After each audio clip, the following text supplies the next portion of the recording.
Hi there, I'm Gerard, Witch of Earth's Curious Goods, and today is day 12 for the 12 Days of Yule challenge set by Ivy the Occultist, and today we're supposed to share where our occult practices will go.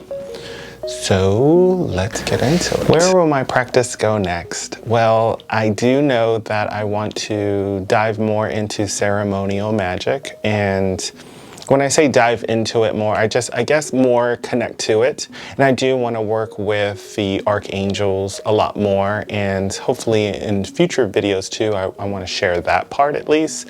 As all of you know, I'm just not comfortable with sharing more of that private part of it, that more intimate part of any of my rituals. But if it doesn't feel very intimate or very private, then I don't have a problem sharing that, and you guys already know that from all the previous videos. But for where I want it to go, I've got the lesser banishing ritual of the pentagram down for ceremonial magic. I have that down packed. But I do want to integrate more of like the middle pillar exercises, or of the, not just the exercise portion of it, but more of the invoking portions of ceremonial magic.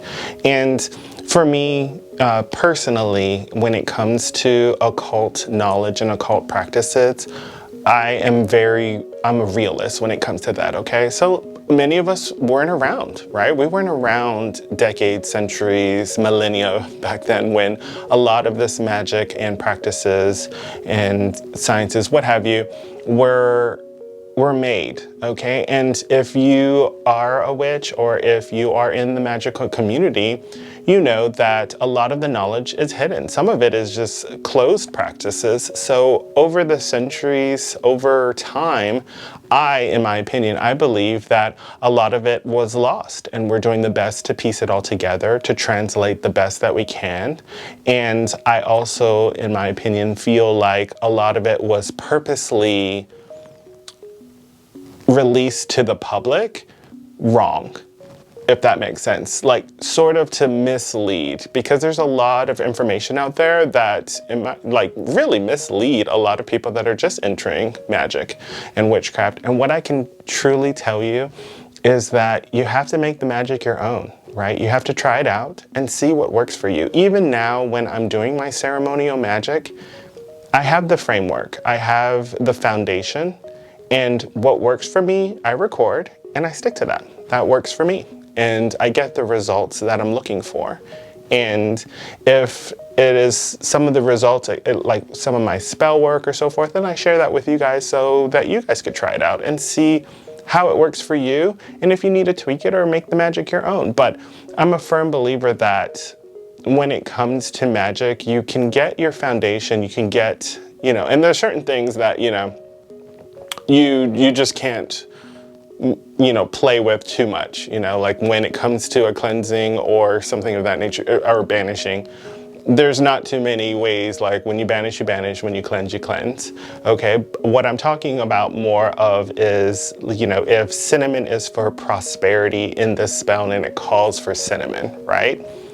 There could also be maybe basil works better for your magic and your spell work. So now you're using basil over cinnamon, or star anise, you know? I just started using star anise over the past few years, and I find that that has a very strong effect in my magic versus just using cinnamon, which is what I used to do in the previous year. So my craft is constantly growing. I feel like as an individual, as just people in general, I feel like if you're not growing, if you're not changing, then you're done, right? And I'm not talking about like, oh gosh, done with life and you're dead. More of you're done. There's not much. If you don't want to grow, if you don't want to change, then you're just done. It's like a plant, you know, it's gotten through to its maturity and there's not much more you can do. And so for me personally, I feel like I'm constantly changing, I'm constantly tweaking, constantly looking and growing and wondering to evolve. I'm still revisiting some of my old spells, and I'm wondering like, oh, what if I add a little bit of nutmeg and cinnamon and star anise, you know? And ceremonial magic. What if I do the lesser ritual banishing of the pentagram 3 times in the day instead of just 1? Or what if I do it in the morning and night, you know, or right before bed, or right before a spell, or, you know, there's so many ways to tweak it that I'm still within the foundation, but I'm still making the magic my own, if that makes sense. And for those of you that, you know, do ceremonial magic, you know that there's a lot of tone and the way that you're vibrating certain words and so forth. So, you know, how you vibrate a certain word may not be the same way I vibrate a certain word. So, you know, I feel like where it comes to my practice, I think where it's headed next is just evolving, growing, and building more on the foundation that I already have, and layering it up and seeing where it goes, recording my results. And in future videos, I'm hoping that, you know, I take you guys along with me. And it was really nice, like one of the challenges where I showed you guys one of my rituals that I do for winter solstice or Yule. You saw some of the magical things that were going on, and I just love that, and I want to share more of that with you guys. So yeah, as far as my practice goes, I'm just making it my own, seeing what works, what doesn't work.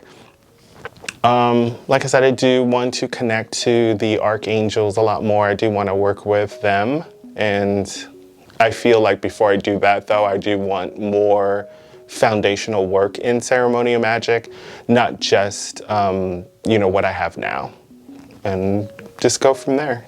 I'm already well connected. As you guys know, I'm a devotee of God, and I do work with the Virgin Mary and her goddess aspect. So I have those parts down, the Holy Spirit, Jesus, I work with all of it. But as far as the archangels, not so much. I should work with them more. In my opinion, I feel like I'm being called to work with them a lot more.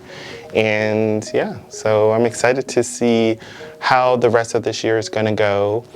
For 2024. So happy New Year, and thank you guys for, you know, listening and sticking with me and being part of this community here on this channel. I've met some really great people so far, and I've gotten to connect and find new channels, and I'm super excited to see how the rest of the year is going to go. So far, so good. So till next time, stay earthy, stay magical, and don't forget, love yourself and others. Bye for now.